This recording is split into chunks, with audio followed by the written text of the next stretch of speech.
Assalamualaikum warahmatullahi wabarakatuh. Selamat pagi, pagi yang berkah untuk sahabat-sahabat remaja Masjid Miftahul Jannah. Semoga tetap di dalam perlindungan Allah Subhanahu wa taala. Selamat berjumpa kembali di dalam pengajian online bersama remaja Masjid Miftahul Jannah. Pada kali ini, di pagi yang berkah ini, sampailah kita pada pembahasan Al-Ghayatul Maqsudah di dalam ilmu fikih dan ilmu usulil fikih.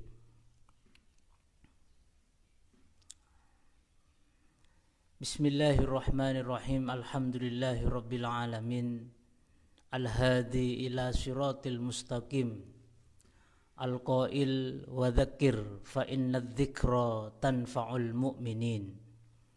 Assalatu wassalamu ala habibillah Sayyidil makhluqin Sayyidina Muhammadin Imamil hadina wal muhtadin Al-qail utlubul ilma minal mahdi ilal lahdi wa ala alihi wa ashabihi ajma'in. Amma ba'du, bersyukur pagi hari ini kita kembali bisa mengaji kitab ilmu usulil fikih karya Syekh Abdul Wahab Khallaf. Walaupun pengajian online namun mudah-mudahan tidak mengurangi harapan besar kita untuk mendapatkan barokah dari ilmunya Allah, ilmunya Rasulullah sallallahu alaihi wasallam. Sahabat-sahabat remaja Masjid Miftahul Jannah, semoga tetap di dalam perlindungan Gusti Allah Subhanahu wa taala.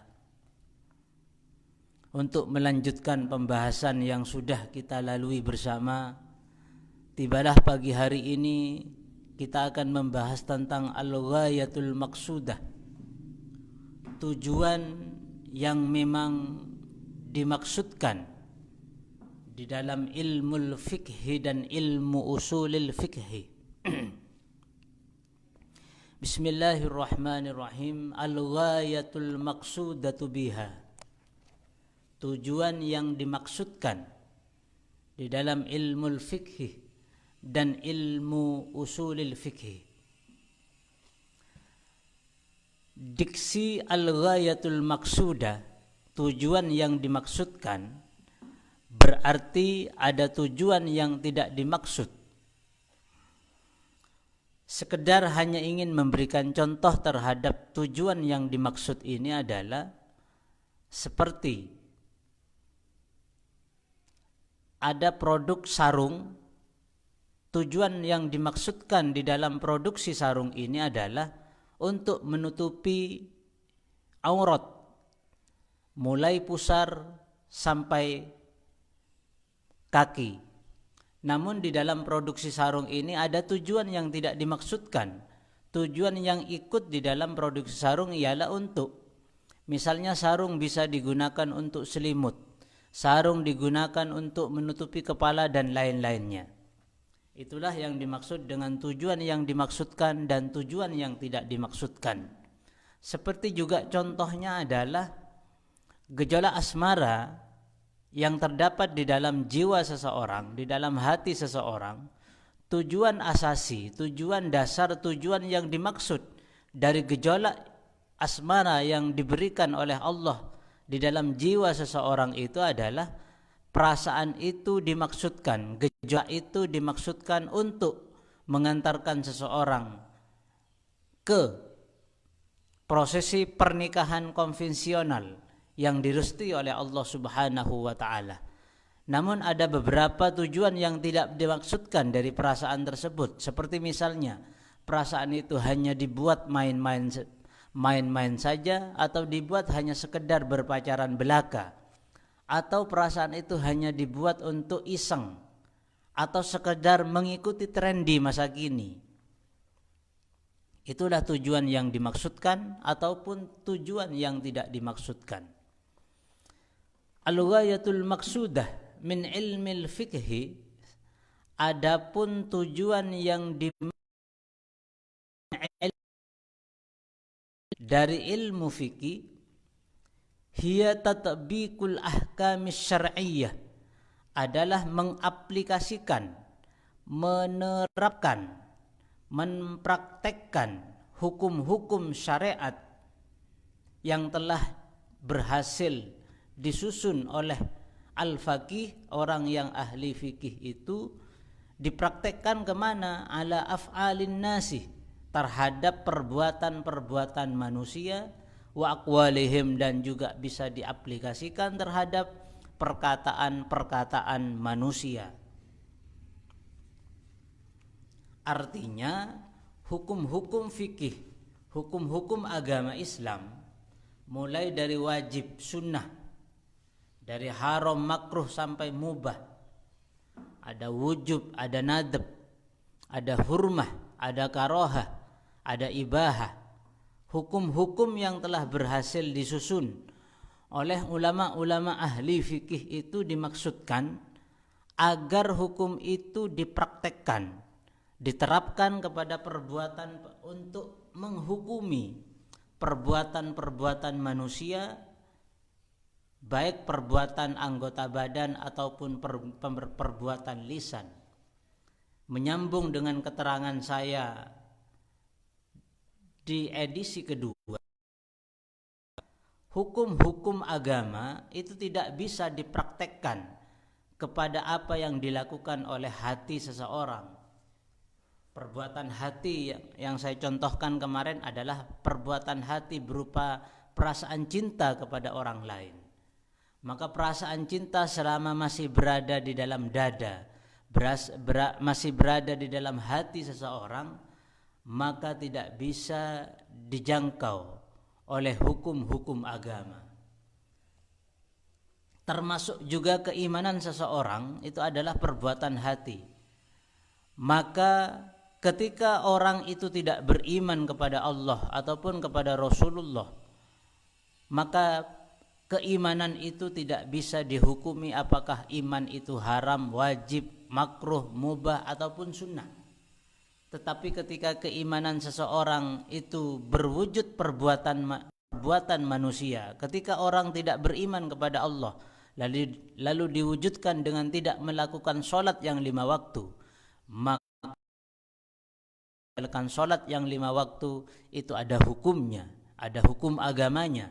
Agama itu bisa dikatakan sah, mencampuri urusan perbuatan manusia, perbuatan keimanan yang ada di dalam hati, dan lalu diwujudkan dengan tidak melakukan sholat yang 5 waktu, maka layak bagi agama untuk memberikan hukum terhadap perbuatan itu. Namun ketika keimanan masih tidak berwujud terhadap perbuatan manusia, hanya ada di dalam hati, maka keimanan itu tidak mampu, tidak bisa dihukumi oleh hukum-hukum agama. Boleh-boleh saja antum sekalian menyatakan dirinya tidak beriman kepada Allah Subhanahu wa ta'ala, namun selama ketidakimanan kepada Allah Subhanahu wa ta'ala hanya sebatas berdiam diri di dalam hati, tidak berwujud kepada perbuatan manusia, maka keimanan itu tidak bisa dihukumi haram ataupun tidak bisa dihukumi makruh ataupun hukum-hukum yang lainnya. Inilah yang dimaksud dengan al-ghayatul maqsudah, tujuan yang dimaksud di dalam ilmu fikih, hukum-hukum agama dimaksudkan memang untuk diterapkan, untuk menghukumi perbuatan-perbuatan yang dilakukan oleh manusia, perkataan-perkataan yang dilontarkan oleh manusia. Maka ketika seseorang melakukan satu perbuatan tertentu, apakah bermanfaat ataupun malah mendatangkan mudarat, itulah yang menjadi ranah dari fikih hukum-hukum agama. Dan tentu perbuatan yang mendatangkan manfaat hukumnya bisa sunnah, bisa wajib, dan perbuatan-perbuatan manusia yang mendatangkan mudarat bisa dihukumi dengan haram ataupun makruh dan lain sebagainya.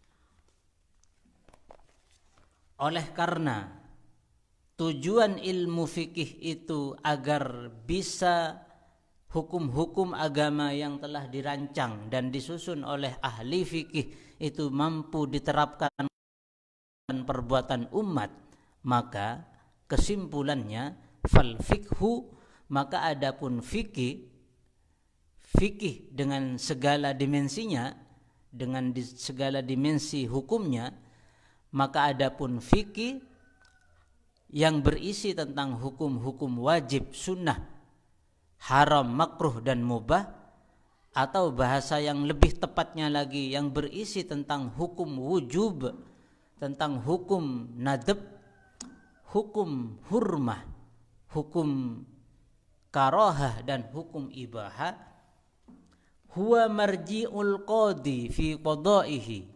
Fikih itu adalah rujukan, marji'ul qadi, rujukan bagi seorang hakim fi qada'ihi, di dalam memutuskan keputusan hukumnya terhadap satu persoalan, wal mufti, dan juga rujukan, referensi dari seorang pemberi fatwa fi fatwahu, di dalam memberikan fatwa hukumnya terhadap satu persoalan hukum yang terjadi di tengah-tengah masyarakat.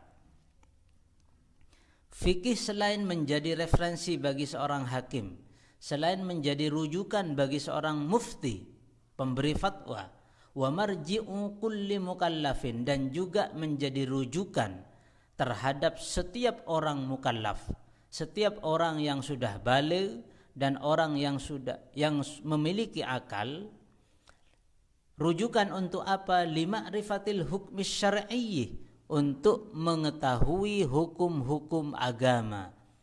Fima, terhadap hukum-hukum agama, fima, terhadap perbuatan-perbuatan manusia, yasduruh, yang muncul apa perbuatan itu, anhu, dari mukallaf, min aqwalin wa af'alin, berupa perkataan yang dilontarkan oleh manusia, wa af'alin, dan perbuatan-perbuatan yang dilakukan oleh manusia. Artinya fikih itu menjadi rujukan utama bagi manusia untuk mengetahui hukum terhadap perbuatan yang akan dilakukan, dan juga untuk mengetahui hukum terhadap perkataan-perkataan yang akan ia katakan kepada orang lain. Dengan fikih orang lalu menjadi waspada terhadap perbuatan-perbuatan yang akan dilakukan. Dengan fikih manusia juga akan menjadi berhati-hati terhadap perkataan-perkataan yang akan ia katakan kepada orang lain. Perbuatan ataupun mudarat, tentu yang bermanfaat silahkan lakukan, dan yang mudarat jangan dilakukan. Perkataan yang mengandung manfaat silahkan dilakukan dan dilanjutkan, dan perkataan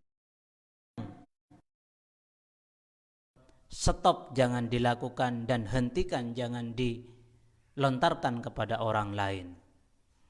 Maka termasuk pengajian online ini termasuk perkataan yang tentu tidak bisa dipungkiri. Perkataan yang saya lontarkan melalui pengajian online ini adalah mengandung banyak manfaat, baik manfaat kepada diri saya dan juga manfaat kepada pemirsa sekalian, utamanya remaja masjid Miftahul Jannah, yang semoga tetap di dalam perlindungan Allah Subhanahu wa ta'ala. Tentu ketika perkataan saya mengandung manfaat, hukum agamanya adalah bisa sunnah, bisa wajib, tergantung manfaat itu sangat dibutuhkan ataupun tidak. Kalau sangat dibutuhkan berarti pengajian online ini wajib dilakukan. Kalau tidak sangat dibutuhkan, berarti pengajian online ini hukumnya hanya sekedar sunnah saja, mandub ataupun yang lainnya. Atau bahkan ketika pengajian online ini mendatangkan mudarat, berisi tentang konten-konten ataupun isu-isu yang merusak hubungan manusia dengan manusia yang lain, maka pengajian online ini bisa dihukumi dengan haram. Ataupun pemanfaatnya tidak begitu luas kepada diri saya ataupun kepada antum semuanya, tentu pengajian ini bisa dihukumi dengan makruh ataupun hukum-hukum yang lainnya.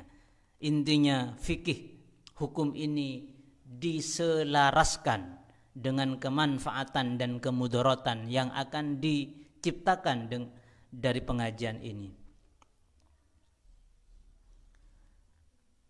Wahadihi, dan adapun ini, hiyal ghayatul maksudatuh, adalah tujuan yang memang dimaksudkan. Adapun ini menerapkan hukum-hukum kepada perbuatan-perbuatan manusia sebagai rujukan kepada manusia agar waskito atau waspada, mawas diri terhadap perbuatan-perbuatan yang akan ia lakukan dan perkataan-perkataan yang akan ia lontarkan. Tujuan-tujuan ini hiyal ghayatul maksudatuh, menjadi tujuan yang dimaksud pula, min kullil qawanini, dari setiap undang-undang yang baik undang-undang negara ataupun undang-undang adat, undang-undang masyarakat, undang-undang satu kelompok, min ayyati ummatin, dari umat manapun. Setiap umat pasti memiliki aturan-aturan, pasti memiliki norma-norma yang wajib ditaati oleh anggota-anggotanya. Setiap kelompok masyarakat, setiap kelompok organisasi ataupun perkumpulan-perkumpulan lainnya pasti memiliki yang disebut dengan ADART ataupun aturan-aturan yang wajib ditaati oleh semua anggota-anggotanya. Dan ternyata aturan-aturan yang ditetapkan dalam satu kelompok komunitas tertentu, tujuan asasinya, tujuan dasarnya adalah aturan-aturan itu bisa diterapkan kepada seluruh anggota kelompok tersebut, sama dengan tujuan yang dimaksudkan oleh ilmu fikih, di mana hukum-hukum agama itu memang dimaksudkan tujuan dasarnya agar hukum itu bisa dipraktekkan dan bisa diketahui secara umum oleh anggota manusia, utamanya adalah umat yang beragama.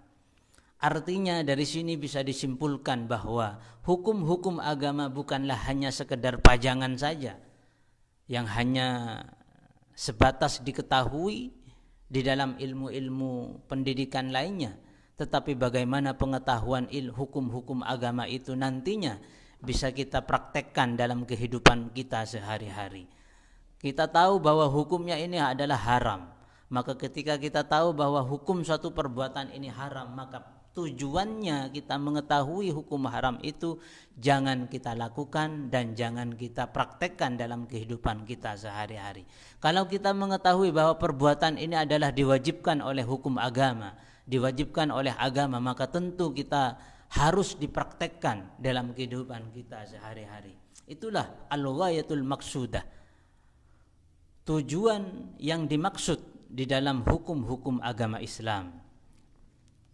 Dan tujuan-tujuan di dalam fikih ini pun juga menjadi tujuan utama di setiap aturan-aturan yang dirancang dan disusun di dalam satu kelompok organisasi ataupun komunitas lainnya. Fa'innaha, karena sesungguhnya qawanin, undang-undang yang disusun oleh satu kelompok manusia, undang-undang yang disusun oleh suatu organisasi,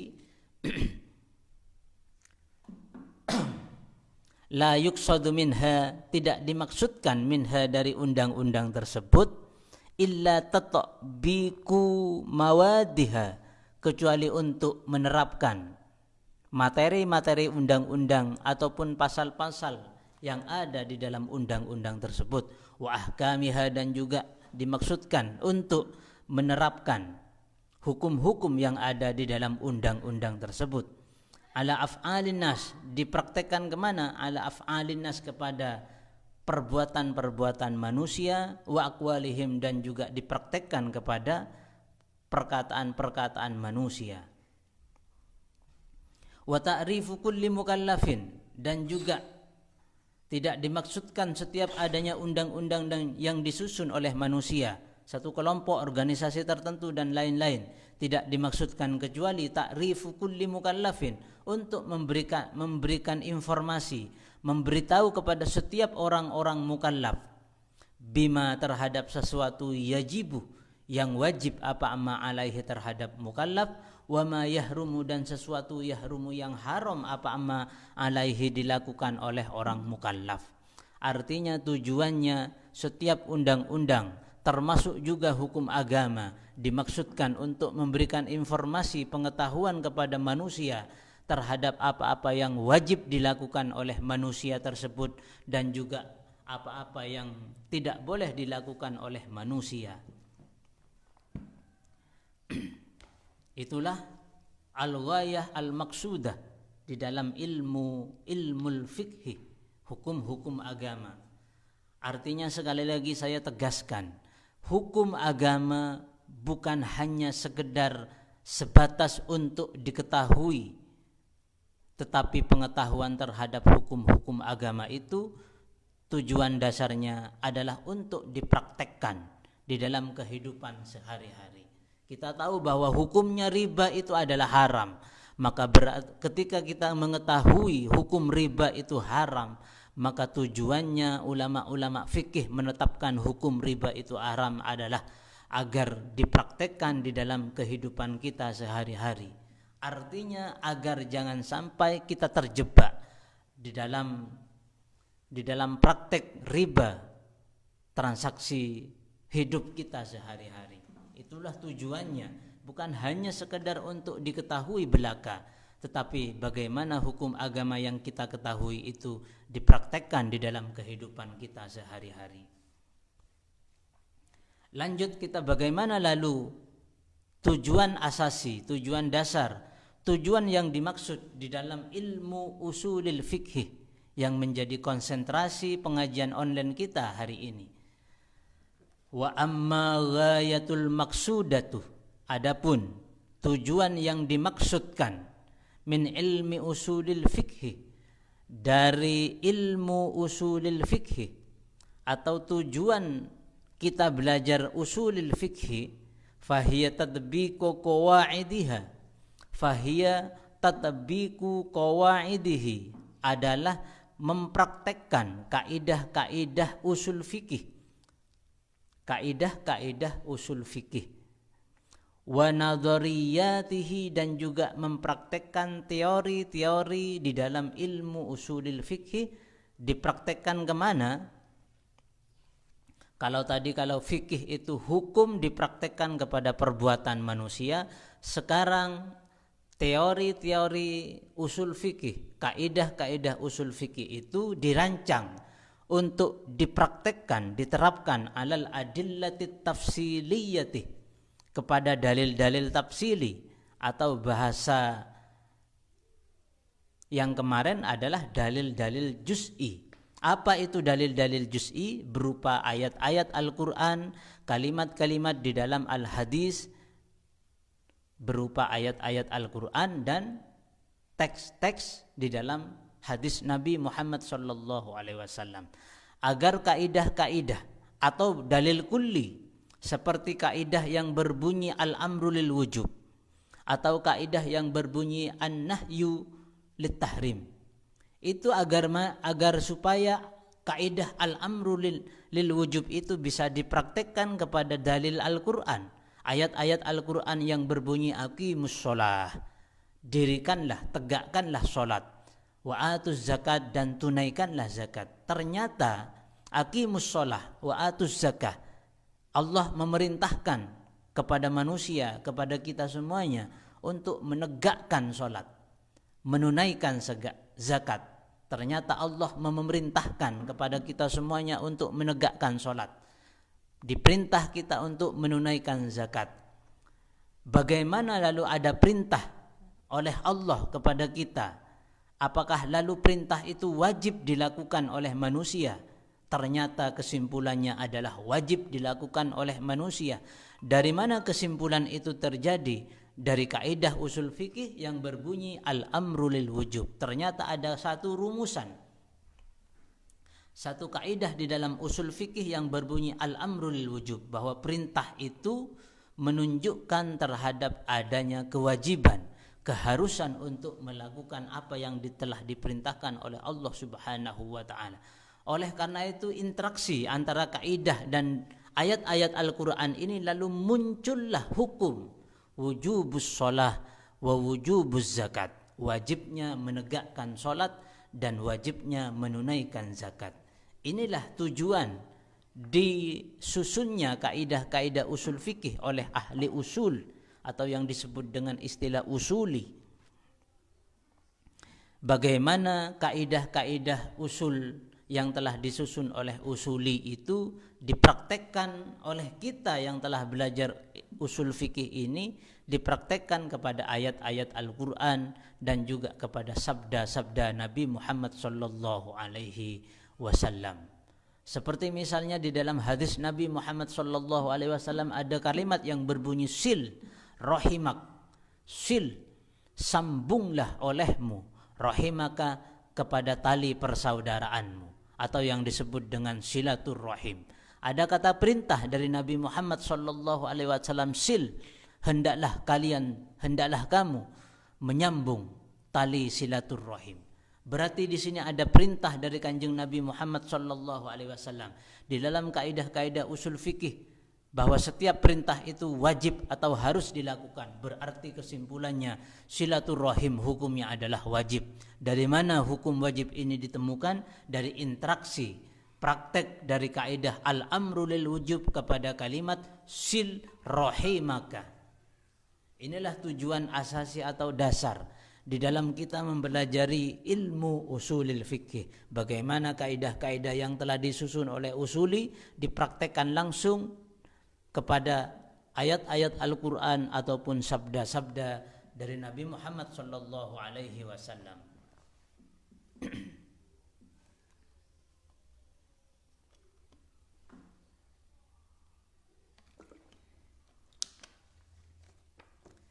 Tadbiqu qawaidihi wa nadhariyatihi, mempraktekkan kaidah-kaidah usul, wa nadhariyatihi dan teori-teori usul, alal adillati tafsiliyati terhadap dalil-dalil juz'i, terhadap dalil-dalil, terhadap ayat-ayat Al-Quran ataupun sabda-sabda Nabi Muhammad sallallahu alaihi wasallam. Untuk apa mempraktekkan kaidah-kaidah usul? Untuk apa mempraktekkan teori-teori usul terhadap ayat-ayat Al-Quran ataupun sabda-sabda Nabi Muhammad sallallahu alaihi wasallam?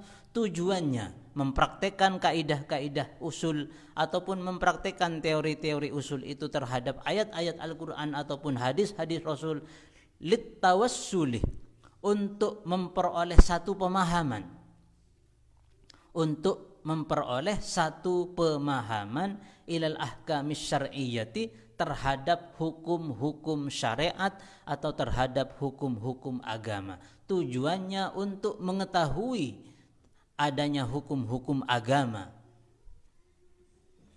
Allati ahkam asy-syar'iyyah tadullu, yang menunjukkan apa al-adillah at-tafsiliyah alaiha, terhadap al-ahkam asy-syar'iyyah, di mana hukum-hukum agama itu ditunjukkan oleh ayat-ayat di dalam Al-Quran, ditunjukkan oleh sabda-sabda Nabi Muhammad sallallahu alaihi wasallam. Tetapi tentunya ayat-ayat Al-Quran itu tidak lalu kita pahami secara serampangan tanpa dipandu oleh satu rumusan-rumusan tertentu ataupun kaidah-kaidah tertentu. Karena kalau kita memahami Al-Quran lepas dari teori-teori yang telah ditetapkan oleh ulama-ulama kita, maka pemahaman kita terhadap Al-Quran tentunya akan memperoleh pemahaman yang boleh dikatakan pemahaman yang menyesatkan, sesat dan menyesatkan. Tetapi kalau kita memahami ayat-ayat Al-Quran, sabda-sabda Nabi Muhammad SAW dengan panduan teori, kaidah-kaidah yang telah ditetapkan oleh salafun salih, maka tentu pemahaman yang kita dapatkan dari ayat-ayat Al-Quran dan sabda Nabi Muhammad SAW akan memberikan pemahaman yang manfaat dan bermanfaat kepada kita dan juga kepada orang lain.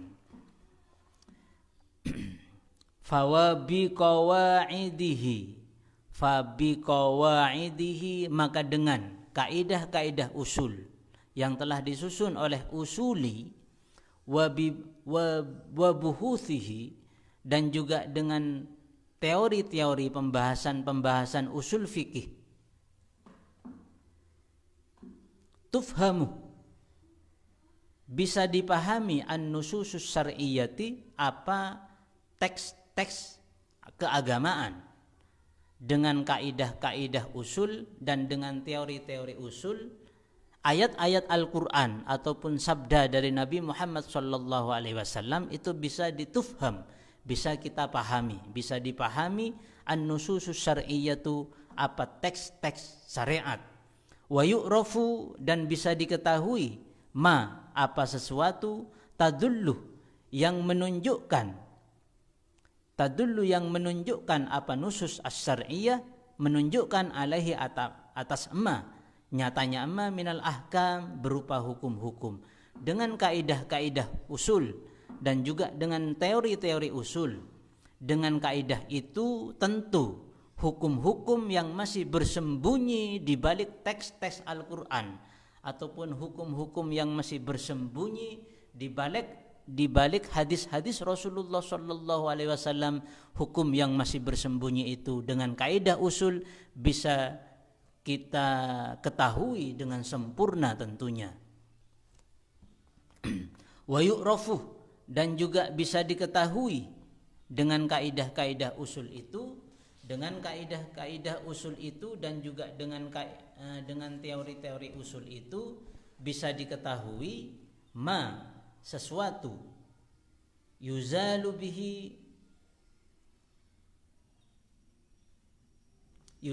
bihi khafa'ul khafiyyi minha, sesuatu yang masih samar, minha, dari nas-nas syariat, dari nususus syar'iyyati yang masih samar, bisa kita perjelas dengan kaidah-kaidah usul.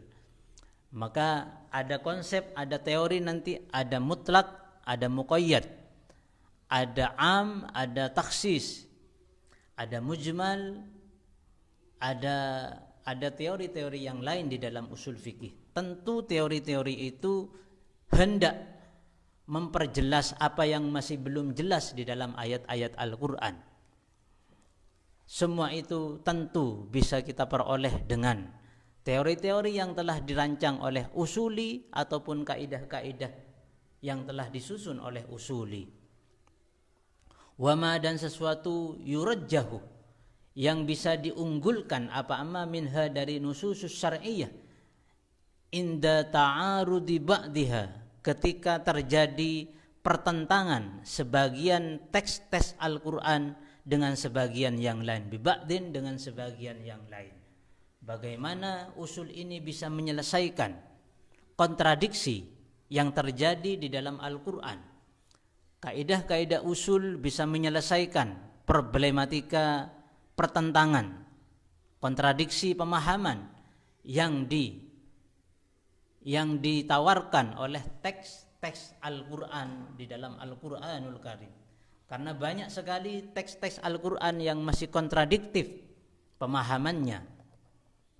Tanpa bantuan dari usul fikih, maka kontradiksi yang terjadi di dalam Al-Quran akan tetap melahirkan ambiguitas pemahaman kepada para pembacanya. Oleh karena itu, memahami kaidah-kaidah usul dan juga mengetahui teori-teori usul menjadi suatu keniscayaan bagi umat Islam, agar nantinya umat Islam itu tidak terjebak di dalam satu pemahaman yang sesat menyesatkan. Karena tanpa usul fikih, tanpa teori-teori yang telah disusun oleh salafun as-soleh, kita akan menjadi liar memahami Al-Quran ataupun Al-Hadis. Kalau pemahaman kita dianggap pemahaman yang liar, tentu pemahaman itu tidak akan mungkin membawakan manfaat yang begitu berarti di tengah-tengah masyarakat.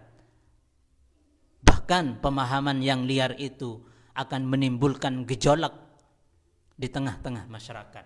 Dan tentu ketika melahirkan gejolak di tengah-tengah masyarakat, satu-satunya yang paling bertanggung jawab adalah kita sendiri sebagai pemuka agama atau yang disebut dengan ustadz di kampung kita masing-masing. Oleh karena itu pemuka agama, termasuk juga ustadz mutlak, harus memahami kaidah-kaidah usul dan juga teori-teori usul untuk memberikan hukum yang begitu familiar atau hukum yang tidak merepotkan masyarakat, hukum yang betul-betul membawa manfaat di dalam kehidupan masyarakat, hukum yang betul-betul membawa kebaikan di tengah masyarakat. Karena hukum dianggap benar ketika hukum itu betul-betul membawa atau mewakili kebaikan di tengah-tengah masyarakat. Hukum masih berdimensi baik ataupun hukum itu buruk. Dikatakan hukum itu buruk ketika membawa mudarat di dalam kehidupan umat, dan hukum itu bisa dikatakan baik ketika hukum itu mampu memberikan kebaikan di tengah-tengah kehidupan masyarakat. Apakah hukum yang telah digali di dalam Al-Quran itu masih ada kemungkinan hukum itu buruk? Ya, tentu ada kemungkinan seperti itu. Tergantung bagaimana orang itu menggali hukum tersebut dari Al-Quran dan bagaimana cara orang itu menggali di dalam Al-Quran. Sesuai yang seperti apa yang telah saya sampaikan tadi, ketika seseorang memahami Al-Quran tanpa dipandu dengan teori-teori yang telah ditetapkan oleh ulama dahulu, maka tentu pemahaman kita kepada Al-Quran akan menjadi pemahaman yang liar, pemahaman yang sesat menyesatkan, dan tentu tidak akan membawa manfaat yang berarti di tengah-tengah umat. Wa biqawaidihi, dan dengan kaidah-kaidah usul, wa buhuthihi, dan juga dengan teori-teori usul fikih,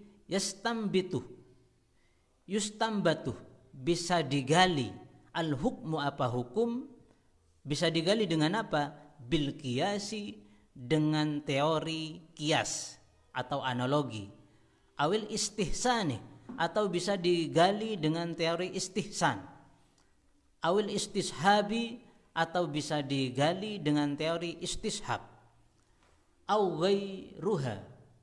ghairiha, atau bisa digali dengan teori-teori yang lainnya.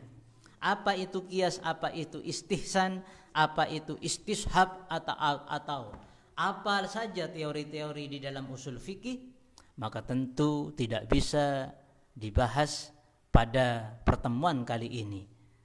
Karena bisa berkesinambungan, tentu teori-teori yang saya sebutkan tadi akan dibahas secara bertahap agar nanti bisa memberikan pemahaman yang sempurna kepada pemirsa, utamanya sebagai pelopor pengajian online ini, Remaja Masjid Miftahul Jannah, yang semoga atau yang pasti dibanggakan oleh Allah Subhanahu wa ta'ala. Kenapa saya memastikan Remaja Masjid Miftahul Jannah pasti dibanggakan oleh Allah Subhanahu wa ta'ala? Karena mereka sebagai pionir, sebagai pelopor adanya kajian ilmu usulil fikhi, di mana ilmu usulil fikhi ini menjadi satu ilmu untuk menghindari pemahaman yang salah terhadap Al-Quran ataupun Al-Hadis, hadis Rasulullah sallallahu alaihi wasallam. Teori-teori hukum itu bisa digali dengan teori-teori usul fikih seperti qiyas, istihsan, istishab, maslahat mursalat dan lain-lain sebagainya. Fil waqi'ati bisa digali fil waqi'ati di dalam satu kasus hukum, waqi'ah, kejadian-kejadian. Allati waqi'ah, kejadian itu lam yarid, yang tidak pernah datang nassun, apa teks keagamaan. Kejadian-kejadian yang tidak pernah disinggung oleh Al-Quran, kejadian-kejadian peristiwa-peristiwa hukum yang tidak pernah dijelaskan oleh hadis Rasulullah Sallallahu Alaihi Wasallam, penjelasan bihukmiha, tentang hukumnya waqi'ah. Wa biqawaidihi, lah ini nanti kalau ada kasus hukum, peristiwa hukum yang tidak pernah disinggung, dijelaskan oleh Al-Quran ataupun Al-Hadis, maka peristiwa hukum ini bisa digali hukumnya, bisa ditentukan hukumnya dengan teori qiyas atau teori analogi hukum tentunya. Wa biqawaidihi, dan dengan kaidah-kaidah usul, wa buhuthihi, dan teori-teori hukum, teori-teori usul.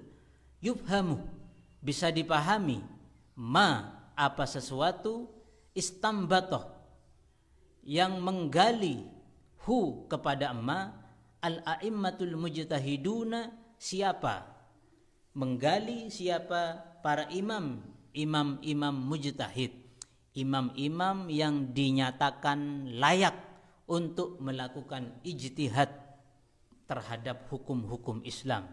Haqqo fahmihi, dengan pemahaman yang sebenarnya. Haqqo fahmihi, dengan pemahaman yang sebenarnya. Dengan teori-teori usul fikih, dengan teori-teori usul fikih, kaidah-kaidah fikih, maka seorang imam mujtahid akan mampu menggali hukum hukum yang sebenarnya sesuai dengan hukum yang dikehendaki oleh Allah Subhanahu wa taala. Wa yuwazanu, dan juga bisa dipertimbangkan, bisa ditimbangkan ma, apa sesuatu, baina madzahibihim, di antara madhab mereka, al-a'immatul mujtahidun, al-mukhtalifati, yang ternyata madhab itu berbeda-beda, fi hukmil waqi'ati, di dalam menghukumi satu kasus hukum, al-wahidati, fi hukmil waqi'atil wahidati, di dalam memberikan hukum satu kasus hukum tertentu. Kenapa bisa berbeda-beda antara madhab Hanafi, madhab Maliki, madhab Syafi'i, madhab Hambali? Kenapa bisa memberikan keputusan atau fatwa hukum yang berbeda-beda terhadap satu hukum tertentu, padahal sumbernya itu sama, yakni Al-Quran dan hadis Rasulullah Sallallahu Alaihi Wasallam. Kenapa terjadi perbedaan hukum ini? Li'anna fahmal hukmi, karena sesungguhnya memahami hukum ala wajhihi, sesuai dengan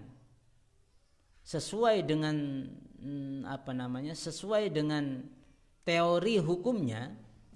Karena memahami hukum ala wajhi, sesuai dengan teori hukum, wal muwazanata baina hukmaini, dan juga karena sesungguhnya memperbandingkan di antara dua hukum yang berbeda, mukhtalifaini, dua hukum yang berbeda, la yakunu, ialah tidak ada apa itu memahami hukum sesuai dengan teorinya, memperbandingkan dua hukum yang berbeda, la yakunu, itu semuanya tidak akan pernah ada, illa bil wukuf ala dalilil hukmi, kecuali mengetahui terhadap dalil-dalil hukum, kecuali mengetahui terhadap dalil-dalil hukum.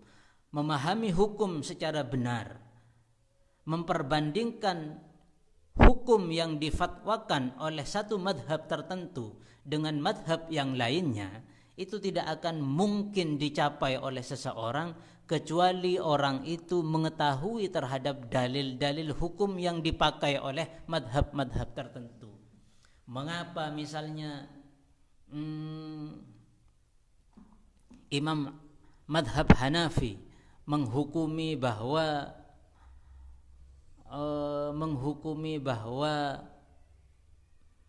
misalnya dalam satu kasus pernikahan,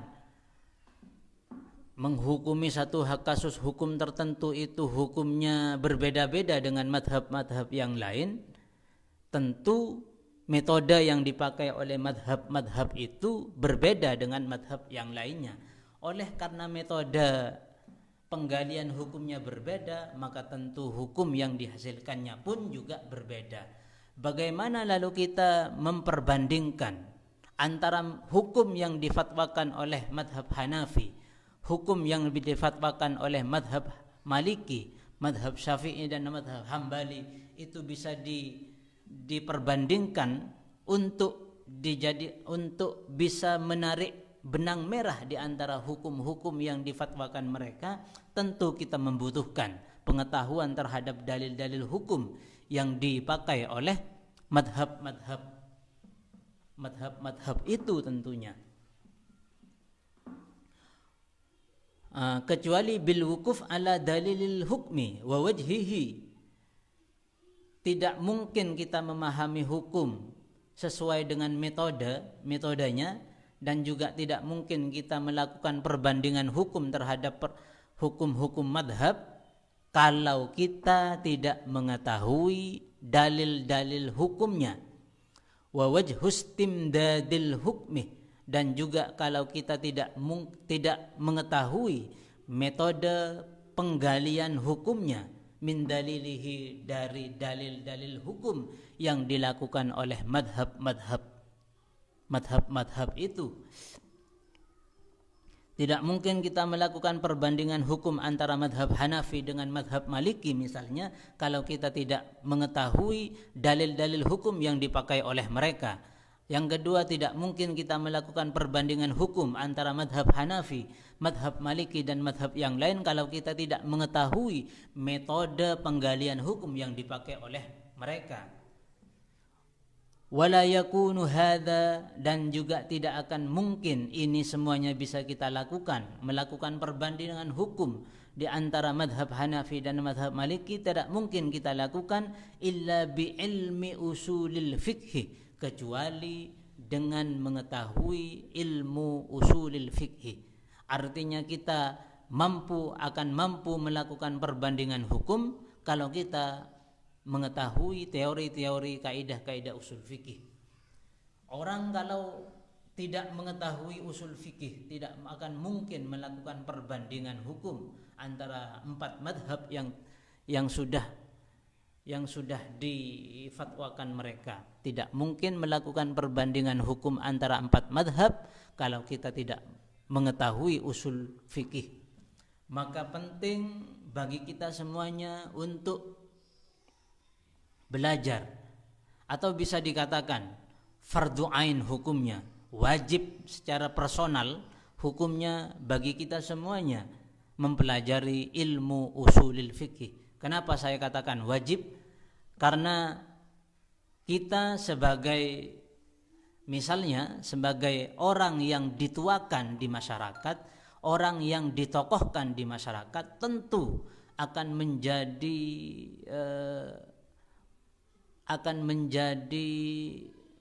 pengaduan-pengaduan dalam segala persoalan hukum yang terjadi di masyarakat.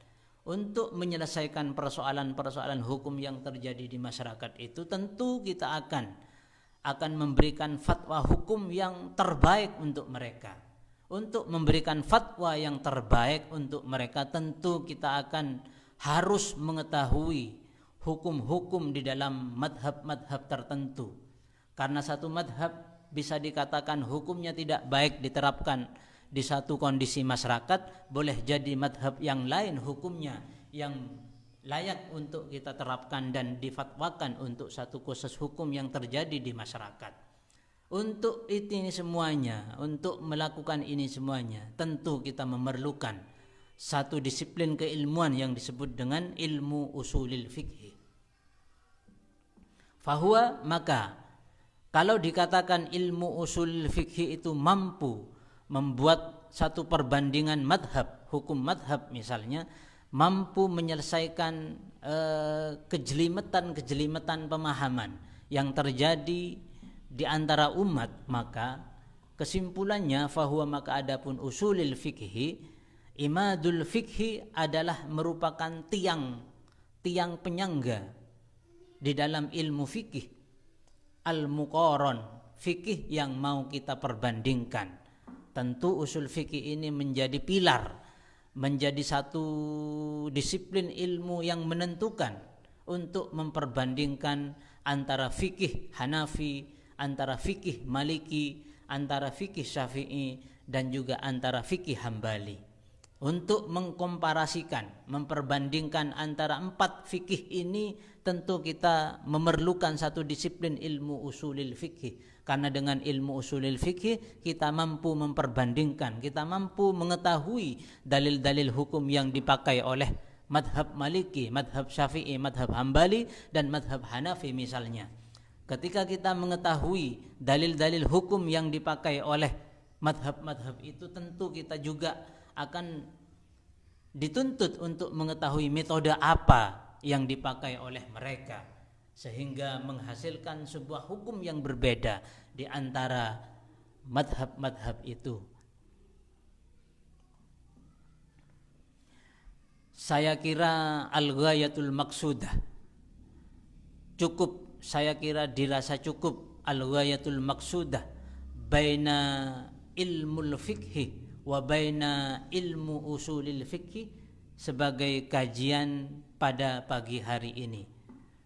Tapi mudah-mudahan saya doakan al-ghayatul maqsudah, tema pagi hari ini, tetap menjadikan cambuk untuk kita semuanya, untuk tetap bersemangat mempelajari ilmu-ilmu agama.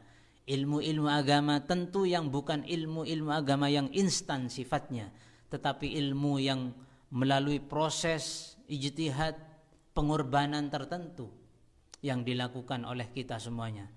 Dan perlu diapresiasi apa yang dilakukan oleh remaja Masjid Miftahul Jannah ini, perlu mendapatkan apresiasi penuh dari kita semuanya.